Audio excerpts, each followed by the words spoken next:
Hello বন্ধুরা, বলো তো এটা কি পাতা? এটা হচ্ছে বেল পাতা। আর এই যে দেখতে পাচ্ছ ছোট ছোট, এগুলো কিন্তু বেলের কুঁড়ি এসেছে।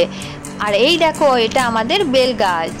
বেল গাছে দেখো আগের পাতাগুলো কিন্তু সব ঝরে গেছে, আর এখন দেখো নতুন নতুন ছোট ছোট পাতা হচ্ছে আবার। আর এই যে বেল গাছে তো প্রচুর বেল হয়েছে। আর এখন আমি কিন্তু ছাদে এসেছি, আর এই যে ছাদ থেকেই তোমাদেরকে বেল গাছটা দেখাচ্ছি। আর এখন আমাদের বেলগুলো কিন্তু পাড়া হবে। তো গাছে প্রচুর বেল হয়ে রয়েছে, তো প্রায় সব বেলই কিন্তু পেকে গিয়েছে, তাই কিন্তু সব বেলগুলো পেড়ে নেওয়া হবে আজকে। আর এই যে কাকু কিন্তু এখন গাছে উঠে পড়েছে, আর এই যে গাছে উঠে কিন্তু বেল পাড়ছে এখন। আর এই যে কাকু কিন্তু এখন বেল পেড়ে ব্যাগে ভরছে, আর বাবা কিন্তু এখন ব্যাগটা নিয়ে এই যে ধরে নামাচ্ছে।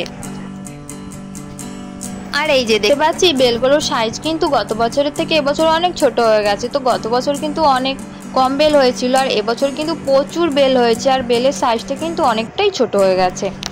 আর এই যে পাকা বেলের গন্ধ নিতে আমার তো হেভি লাগে। আর এই যে এখন বসে পড়েছি একটু বেলগুলো নিয়ে বস্তায় ভরতে।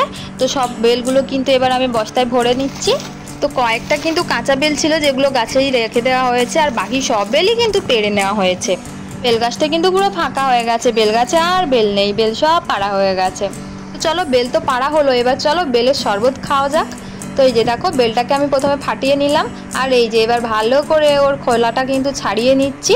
আর এই যে বেলের ভেতরের যে শাঁসটা রয়েছে সেটাকে আমি কিন্তু ভালো করে তুলে নিচ্ছি, আর নিয়ে কিন্তু গামলার মধ্যে রাখছি। তো বন্ধুরা, বেলের শরবত খেতে কে কে পছন্দ করো নিশ্চয়ই কমেন্ট করে জানিও কিন্তু। তো আমি তো ভীষণ পছন্দ করি বেলের শরবত। আর বেলের শরবতের কিন্তু অনেক উপকারিতা রয়েছে, আর এখন কিন্তু এই গরমের মধ্যে বেলের শরবত খাওয়া কিন্তু খুবই ভালো শরীরের জন্য। আর এই দেখো, আমি কিন্তু ভালো করে বেলের শাঁসটাকে বেলের খোলা থেকে ছাড়িয়ে নিয়েছি।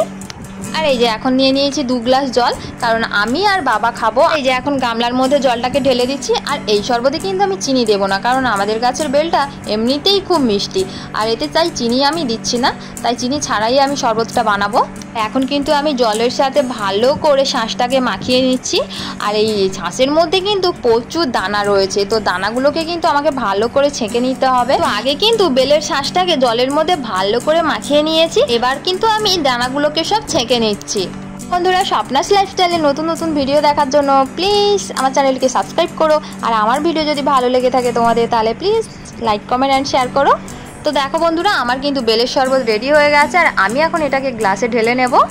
তো একটু আইস দিলে ভালোই হতো, কিন্তু এমনিতেই গলা ব্যথা, যার জন্য কিন্তু আর আইস দিচ্ছি না, আইস ছাড়াই কিন্তু খেতে হচ্ছে আমাকে। এই যে আমার শরবত কিন্তু এখন রেডি হয়ে গেছে, আর আমি এটাকে খাবো। তো বন্ধুরা, এই ব্লগটা আমি এখানেই শেষ করছি, দেখা হচ্ছে তোমাদের সাথে আবার পরের ব্লগে।